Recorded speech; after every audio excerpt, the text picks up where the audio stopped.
നമസ്കാരം, മലയാളി വാർത്ത ഇൻസൈഡിലേക്ക് സ്വാഗതം. എന്നെ തൊടില്ല ഒരുത്തനും. പെട്രോൾ പമ്പ് ദിവ്യയുടെ കൊലച്ചിരി. അന്ന് നവീൻ ബാബുവിനെ കൊല്ലാൻ വേദിയിലേക്ക് കയറി ചെന്നപ്പോഴുണ്ടായിരുന്ന അതേ കൊടൂര ചിരി വീണ്ടും ദിവ്യയുടെ മുഖത്ത്. നവീൻ ബാബു കേസിൽ വലിയ അട്ടിമറി. മഞ്ജുഷയുടെ ഒറ്റയാൾ പോരാട്ടം തകർത്ത് കണ്ണൂരിലെ ക്രിമിനൽ സഖാത്തിക്ക് രക്ഷപ്പെടാൻ കേസ് കീറിയെറിഞ്ഞ് പോലീസ് സംഘം. കണ്ണൂർ ADM ആയിരുന്ന കെ നവീൻ ബാബുവിന്റെ മരണത്തിലെ തുടരന്വേഷണം അവസാനിപ്പിച്ചിരിക്കുകയാണ് പോലീസ്. കേസിൽ തുടരന്വേഷണത്തിന്റെ ആവശ്യമില്ലെന്നാണ് പോലീസിന്റെ report. Kannur town police inspector Binu Mohan ഇത് സംബന്ധിച്ച വിവരം തലശ്ശേരി അഡീഷണൽ സെഷൻസ് കോടതി ജഡ്ജി ടിറ്റി ജോർജ് മുൻപാകെ നൽകി. നവീൻ ബാബുവിന്റെ ഭാര്യ കെ മഞ്ജുഷയാണ് തുടരന്വേഷണം ആവശ്യപ്പെട്ട് കണ്ണൂർ മജിസ്ട്രേറ്റ് മുമ്പാകെയും പിന്നീട് തലശ്ശേരി അഡീഷണൽ സെഷൻസ് കോടതിയിലും ഹർജി നൽകിയത്. പ്രതി PP ദിവ്യ തിങ്കളാഴ്ച കോടതിയിൽ ഹാജരായിരുന്നു. കേസ് ഫെബ്രുവരി 19 പരിഗണിക്കും. ഈ കേസിൽ സംഭവിക്കാൻ പോകുന്നത് ഇത് തന്നെ ആയിരിക്കുമെന്ന് കേരളത്തിലെ ജനങ്ങൾക്കറിയാമായിരുന്നു. ഒരറ്റത്തൂടെ ദിവ്യയെ വെളുപ്പിച്ചു തുടങ്ങിയിട്ടുണ്ട് കണ്ണൂരിലെ കമ്മികൾ. കമ്മിണി പാവാട എന്ന് കൂലി എഴുത്തും തുടങ്ങി. ഞങ്ങളുടെ സഖാത്തിയെ വെറുതെ വേട്ടയാടിയെന്ന് മോങ്ങൽ തുടങ്ങിയിട്ടുമുണ്ട്. CPMകാരി ആയതുകൊണ്ട് ദിവ്യയ്ക്ക് നേരെ വേട്ടയാടൽ നടന്നുവെന്നാണ് കിഡ്നി ടച്ചിങ് പോസ്റ്റുകൾ. അല്ലാതെ കയ്യിലിരിപ്പ് കൊണ്ടല്ല കമ്മിണി ജയിലിലായത്, അല്ലയോ കമ്മികളെ.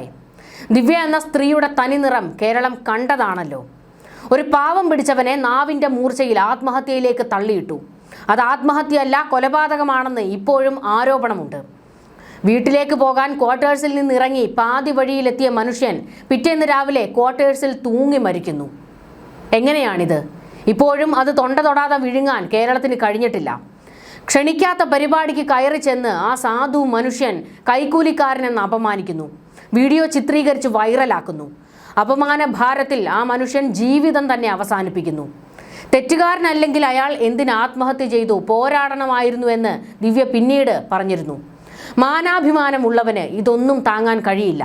അല്ലാതെ നിന്നെയൊക്കെ പോലത്തെ തൊലിക്കട്ടി എല്ലാ മനുഷ്യന്മാർക്കും ഉണ്ടാകില്ല. പിന്നെ നടന്ന പുകില് പറയണ്ടല്ലോ. അറസ്റ്റ്, പോലീസ് ഓട്ടം, കൺമുന്നിൽ കമ്മിണി വിലസിയിട്ടും ഒളിവിലാണെന്ന് പോലീസ് പറയുന്നു. ഒടുക്കം ദിവ്യയ്ക്ക് മുന്നിൽ പോലീസ് കീഴടങ്ങുന്ന കാഴ്ച. ജയിലിലായ ദിവ്യയ്ക്ക് വേണ്ടി കമ്മികളുടെ കൂട്ടക്കരച്ചിൽ. എന്തൊക്കെയായിരുന്നു ജയിലിന് മുന്നിൽ പോയി നിന്ന് ഈ CPMകാരുടെ പ്രഹസനങ്ങൾ. കേസിൽ ഏക പ്രതിയായ കണ്ണൂർ ജില്ലാ പഞ്ചായത്ത് മുൻ പ്രസിഡന്റ് PP ദിവ്യയുടെ മൊബൈൽ ഫോൺ ശാസ്ത്രീയ പരിശോധന തിരുവനന്തപുരത്തെ ലാബിലും മറ്റുള്ളവ കണ്ണൂരിലെ ലാബിലും നടത്തിയതിന്റെ ഫലം കോടതിയിൽ പോലീസ് നൽകിയിട്ടുണ്ട്. ശാസ്ത്രീയ പരിശോധന നടത്തിയില്ലെന്ന പരാതിക്കാരിയുടെ വാദം നിലനിൽക്കില്ല എന്നാണ് റിപ്പോർട്ടിൽ പറയുന്നത്. തളിപ്പറമ്പ് താലൂക്കിലെ ചുഴലി വില്ലേജിൽ ചേരംകുന്ന് TV പ്രശാന്തിന് BPCL പെട്രോൾ പമ്പ് അനുവദിച്ചിരുന്നു. പെട്രോൾ പമ്പ് അനുമതിക്കായി നൽകിയ നോട്ട് ഫയൽ ബന്ധവസിലെടുത്ത് രേഖകൾ പരിശോധിച്ചതിൽ പെട്രോൾ പമ്പിന് പാർട്ട്ണർഷിപ്പ് ഇല്ല എന്ന് കണ്ടെത്തിയതായും റിപ്പോർട്ടിൽ പറയുന്നുണ്ട്. കേസ് അവസാനിപ്പിക്കാൻ ഒരുങ്ങുന്ന ഇതേ പോലീസ് തന്നെ നവീൻ ബാബു ആത്മഹത്യ ചെയ്യാൻ പ്രേരണയായത് PP ദിവ്യയുടെ വാക്കുകളാണെന്ന് കുറ്റപത്രം അടുത്തിടെ സമർപ്പിച്ചിരുന്നു.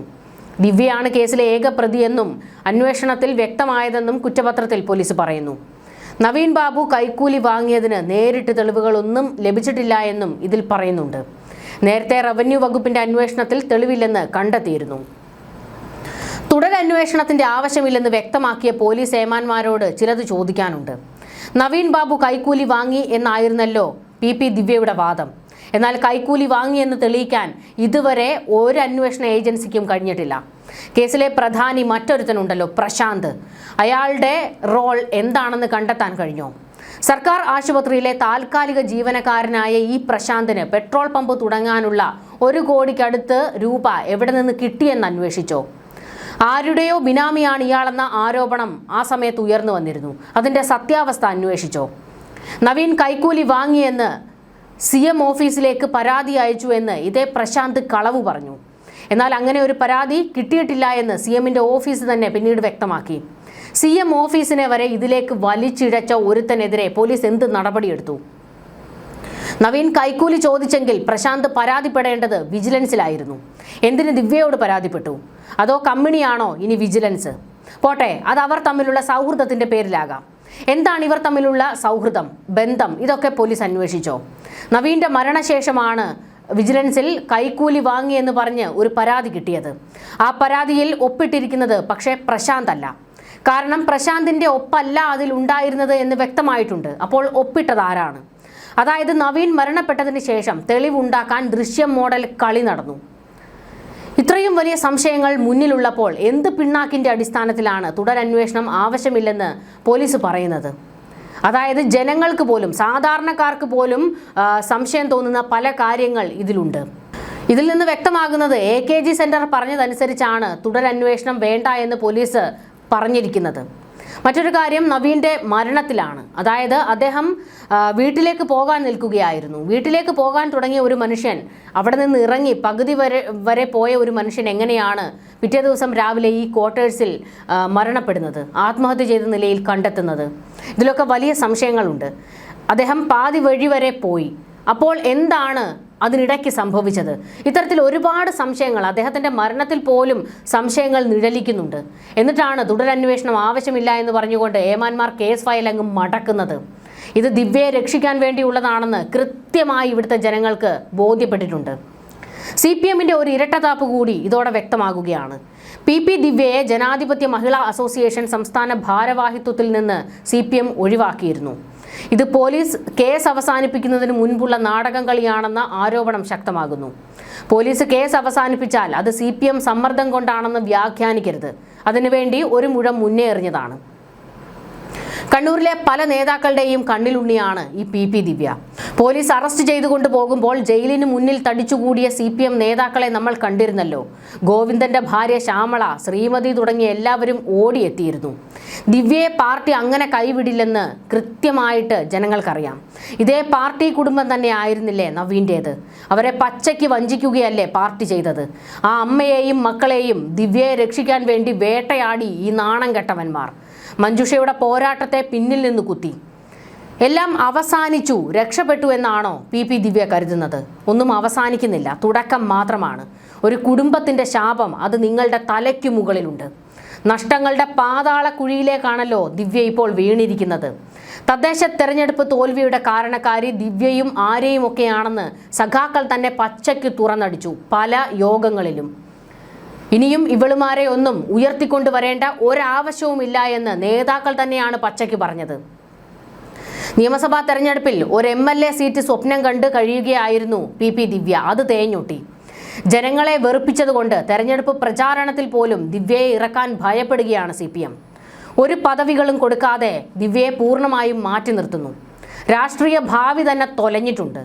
കണ്ണൂരിലെ CPM പരിപാടികളിൽ നിന്നൊക്കെ ദിവ്യ അപ്രത്യക്ഷയാകുന്നു. PP ദിവ്യ സജീവമായി നിൽക്കുന്നത് ഇപ്പോൾ ഫേസ്ബുക്കിൽ മാത്രമാണ്. അതായത് തനിക്കൊന്നും സംഭവിച്ചിട്ടില്ല എന്ന് വരുത്തി തീർക്കാനുള്ള ഒരു വ്യഗ്രതയാണ് സോഷ്യൽ മീഡിയയിൽ ഇവർ കാണിച്ചു കൂട്ടുന്നത്. അതായത് തദ്ദേശ തെരഞ്ഞെടുപ്പിൽ വലിയ തോൽവി ഏറ്റുവാങ്ങിയിട്ടും അതിലെ ഒന്നും കൂസാതെ ഇവർ കുറെ പോസ്റ്റുകൾ ഇട്ടിരുന്നു. CPMകാർ തന്നെ അതിൻ്റെ താഴെ പോയി അവർക്ക് കമന്റുകൾ ഇട്ടു. പച്ച തെറിവിളിയായിരുന്നു. ഒരു തവണയല്ല, 1000 തവണ എന്നെ ആത്മഹത്യയിലേക്ക് തള്ളിയിടാൻ പ്രേരിപ്പിക്കുകയാണ് ഈ വേട്ട മൃഗങ്ങൾ. സൈബർ ആക്രമണത്തിൽ ഒരു തവണ ദിവ്യ നിലതെറ്റി പറഞ്ഞതായിരുന്നു ഈ ഒരു വാക്ക്. അപ്പോൾ നിങ്ങൾക്കറിയാം ആ വേട്ടയാടൽ താങ്ങാൻ കഴിയില്ല എന്ന്. അപ്പോൾ നവീൻ എന്ന ആ സാധു മനുഷ്യൻ എത്ര അനുഭവിച്ചിട്ടുണ്ടാകും? ആ മനുഷ്യനും കുടുംബവും അനുഭവിച്ചതിൻ്റെ ഒരംശം പോലും ആയിട്ടില്ല. നിങ്ങൾ പടുകുഴിയിലേക്ക് വീഴാനിരിക്കുന്നതേ ഉള്ളൂ. PP ദിവ്യയെ ജനാധിപത്യ മഹിളാ അസോസിയേഷൻ സംസ്ഥാന ഭാരവാഹിത്വത്തിൽ നിന്ന് CPM മാറ്റിയത് നിയമസഭാ തെരഞ്ഞെടുപ്പ് മുന്നിൽ കണ്ടിട്ടാണ്. കാരണം ഇവരെയൊക്കെ കൊണ്ട് തെരഞ്ഞെടുപ്പിനെ നേരിടാൻ പോയി കഴിഞ്ഞാൽ വലിയ തിരിച്ചടി, തലപിളർക്കുന്ന അടി കിട്ടുമെന്ന് പാർട്ടിക്ക് ബോധ്യപ്പെട്ടിട്ടുണ്ട്. അതുകൊണ്ടാണ് ഇവരെയൊക്കെ മാറ്റി നിർത്തുന്നത്. ആര്യ രാജേന്ദ്രൻ, ചിന്താ ജെറോം, PP ദിവ്യ, മുകേഷ് തുടങ്ങി ഒരു കൂട്ടം ആൾക്കാരെ പാർട്ടി പാടെ മാറ്റുകയാണ്. ഇവരെല്ലാവരും ജനങ്ങൾക്ക് മുൻപിൽ പാർട്ടിക്ക് അവമതിപ്പുണ്ടാക്കിയവരാണ്. പാർട്ടിയെ തെറി പറയിച്ചവരാണ്. പാർട്ടിയെ ജനങ്ങളിൽ നിന്ന് അകറ്റിയവരാണ് ഇവരെല്ലാവരും. ഇവരുടെ പ്രവർത്തികൾ ഈ പാർട്ടിയിൽ നിന്ന് വലിയ തോതിൽ ജനങ്ങൾ അകന്നു പോകാൻ കാരണമായിട്ടുണ്ട്. ആ ഒരു ബോധ്യത്തിലാണ് ഇപ്പോൾ ദിവ്യയൊക്കെ മാറ്റി നിർത്തുന്നത്. ജനങ്ങളെ വെറുപ്പിച്ചാൽ പണി കിട്ടുമെന്ന് മൂത്ത കമ്മികൾക്ക് ഇപ്പോൾ ബോധ്യപ്പെട്ടിട്ടുണ്ട്. CPM നേതൃത്വത്തിന്റെ കർശന നിർദ്ദേശത്തെ തുടർന്നായിരുന്നു ഇവരെ പദവിയിൽ നിന്ന് മാറ്റിയത്. തദ്ദേശ സ്വയംഭരണ തെരഞ്ഞെടുപ്പിൽ പാർട്ടിക്കുണ്ടായ തിരിച്ചടിക്ക് കാരണമായ പ്രധാന കാരണങ്ങളിൽ ഒന്ന് നവീൻ ബാബുവിന്റെ ആത്മഹത്യയും തുടർന്നുണ്ടായ വിവാദങ്ങളുമാണെന്ന് പാർട്ടി നേതൃത്വം വിലയിരുത്തിയിരുന്നു. PP ദിവ്യ വീണ്ടും ജനാധിപത്യ മഹിളാ അസോസിയേഷൻ സംസ്ഥാന ഭാരവാഹിയായാൽ നവീൻ ബാബുവിന്റെ ആത്മഹത്യ വീണ്ടും ചർച്ചയാകുമോ എന്ന ആശങ്ക CPM നേതൃത്വത്തിന് ഉണ്ടായിരുന്നു. ഇതിനെ തുടർന്നായിരുന്നു ദിവ്യയെ ഒഴിവാക്കിയത്. ജനാധിപത്യ മഹിളാ അസോസിയേഷന്റെ കണ്ണൂർ ജില്ലാ സമ്മേളനത്തിൽ PP ദിവ്യയെ ജില്ലാ ജോയിന്റ് സെക്രട്ടറിയായി ആദ്യം തെരഞ്ഞെടുത്തിരുന്നു. സംസ്ഥാന സമ്മേളനത്തിൽ PP ദിവ്യ സംസ്ഥാന ഭാരവാഹിത്വത്തിൽ തുടരുമെന്നായിരുന്നു പ്രതീക്ഷിച്ചിരുന്നത്. എന്നാൽ CPM നേതൃത്വം നേരിട്ടിടപെട്ടാണ് PP ദിവ്യയെ വലിച്ചു പുറത്തേക്കിട്ടത്. എന്നാൽ നാണക്കേട് ഉണ്ടാകാതിരിക്കാൻ വേണ്ടി താൻ പറഞ്ഞിട്ടാണ് തന്നെ പദവിയിൽ നിന്ന് മാറ്റി നിർത്തിയതെന്ന് ദിവ്യ ഒരു ഡയലോഗ് അടിച്ചിരുന്നു. ഇതാണ് സംഭവിച്ചതെന്ന് ദിവ്യയെ പിന്തുണച്ചുകൊണ്ട് PK ശ്രീമതിയും ഡയലോഗ് അടിച്ചു വന്നിരുന്നു. എന്നാൽ നിയമസഭാ തെരഞ്ഞെടുപ്പിൽ നവീൻ ബാബുവിന്റെ ആത്മഹത്യ ചർച്ചയാകാതിരിക്കാനുള്ള മുൻകരുതലിന്റെ ഭാഗമായിട്ടായിരുന്നു ദിവ്യയെ മാറ്റി നിർത്തിയതെന്ന് പാർട്ടിയിൽ നിന്ന് തന്നെ വിവരങ്ങൾ ചോർന്നു പുറത്തു വന്നു. ദിവ്യ ഭാരവാഹിയായാൽ പ്രതിപക്ഷം നവീൻ ബാബുവിന്റെ ആത്മഹത്യ വീണ്ടും ചൂണ്ടിക്കാട്ടി പാർട്ടിയെ പ്രതിരോധത്തിലാക്കുമെന്ന് CPM ഭയപ്പെട്ടു. ആ പ്രചാരണത്തിന്റെ മൂർച്ച കുറയ്ക്കാനാണ് ദിവ്യയെ മാറ്റി നിർത്താനുള്ള തീരുമാനം പാർട്ടി എടുക്കുന്നത്. അങ്ങനെ പാർട്ടിക്ക് പോലും PP ദിവ്യയെ ഇപ്പോൾ പല വേദികളിൽ നിന്ന് മാറ്റി നിർത്തേണ്ടി വരുന്നു. ഇതിന്റെ എല്ലാം കാരണക്കാരി ഇവർ തന്നെയാണ്. ഇവരുടെ അഹങ്കാരവും ധാർഷ്ട്യവുമായിരുന്നു ഇവരുടെ തന്നെ പടുകുഴി തോണ്ടിയത്. ഒരു മനുഷ്യനെയാണ് ഇല്ലാതാക്കിയത്, ഒരു കുടുംബത്തെയാണ് തകർത്തത്. അതിൻ്റെയൊക്കെ മറുപടി നിങ്ങൾ എണ്ണി എണ്ണി അനുഭവിക്കും, അല്ലാതെ പോകില്ല. നമ്മൾ ശബരിമല സ്വർണ്ണക്കൊള്ള കേസിൽ ഇപ്പോൾ കണ്ടുകൊണ്ടിരിക്കുകയാണല്ലോ. ഓരോരുത്തന്മാർ ജയിലഴിക്കുള്ളിൽ കിടന്ന് കരയുകയാണ്, മോങ്ങി നിലവിളിക്കുകയാണ്. ഇതേ അവസ്ഥയായിരിക്കും നിങ്ങളെയൊക്കെ കാത്തിരിക്കുന്നത്. ന്യൂസ് ഡെസ്ക് മലയാളി വാർത്ത ഇൻസൈഡ്.